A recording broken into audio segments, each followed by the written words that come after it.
नमस्कार दोस्तों, स्वागत है आपका हमारे YouTube चैनल बुंदेलखंड में। दोस्तों आइए हम चलते हैं ओरछा और वहाँ पे करवाते हैं आपको श्री लाला हरदौल जी का दर्शन। दोस्तों ओरछा मध्य प्रदेश में है। लाला हरदौल का मंदिर जो बहुत प्रसिद्ध है और सच्चा है, बहुत कम लोग जानते हैं लाला हरदौल की कहानी, जो आपने शायद ही कभी सुनी होगी। दोस्तों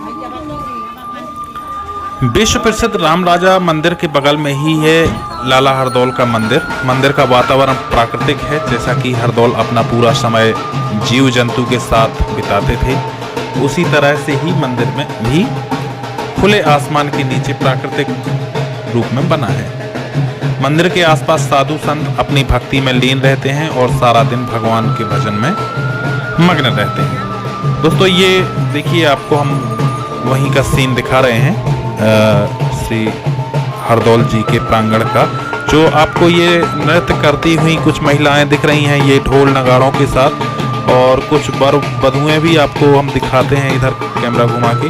दोस्तों ये वो सीन है कि जब कोई नया जोड़ा दाम्पत्य जीवन या शादी के बंधन में बंध जाता है, विवाह के बंधन में, तो वो यहाँ पे लाला हरदौल जी के दर्शन करने अवश्य आता है और इधर हाथे लगाने के लिए।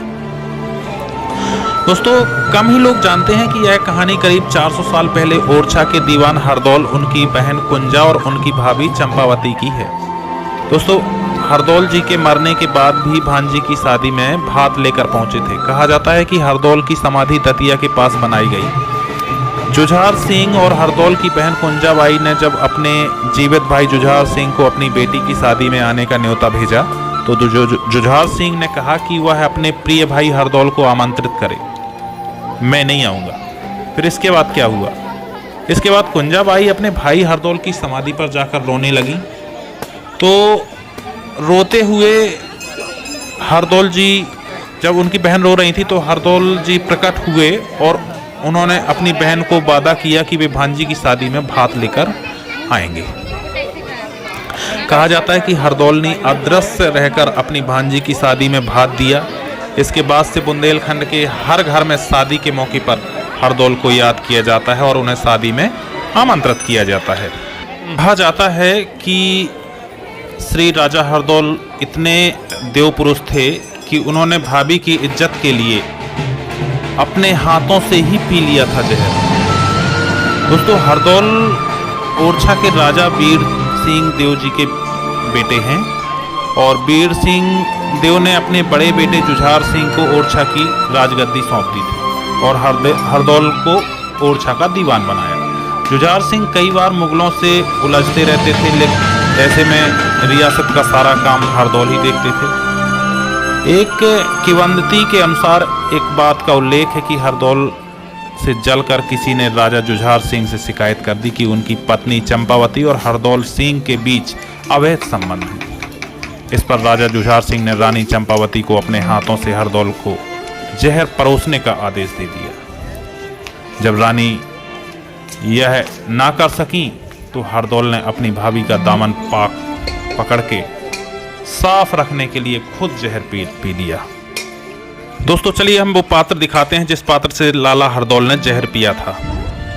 ये है दोस्तों, ये पात्र उस समय का ये बर्तन है जिसमें लाला हरदौल ने इसी पात्र में जहर पिया था और अपने आप को उन्होंने मार डाला था। दोस्तों हरदौल के जहर खाने के बाद उनके पालतू जानवरों ने भी उनका जूठा खाना खाया और अपनी जान दे दी। कहा जाता है कि हरदौल के साथ उनके कुत्ते और घोड़े का लगाव बहुत ज़्यादा था। वो दोनों साथ रहते थे और साथ सोते थे। उनका हरदौल के लिए प्यार एकदम सच्चा था और एक साथ उन दोनों ने आखिरी तक निभाया। हरदौल लाला के साथ उनके घोड़े और कुत्ते की भी प्रतिमा बनी हुई है। दोस्तों ये जो हम आपको सामने दिखा रहे हैं, ये सावन और भादो नाम के दो खंबे हैं। दोस्तों ये एक ऐसे खंबे हैं कि जब हिंदी का श्रावण और भादों का महीना आता है तो ये खंबे आपस में जुड़ जाते हैं, मिल जाते हैं। दोस्तों ओरछा के बुजुर्ग बताते हैं कि ओरछा में जो भी लाला हरदौल जी को निमंत्रण अपनी शादी का देता है तो उनके भंडारे में कभी कमी नहीं आती।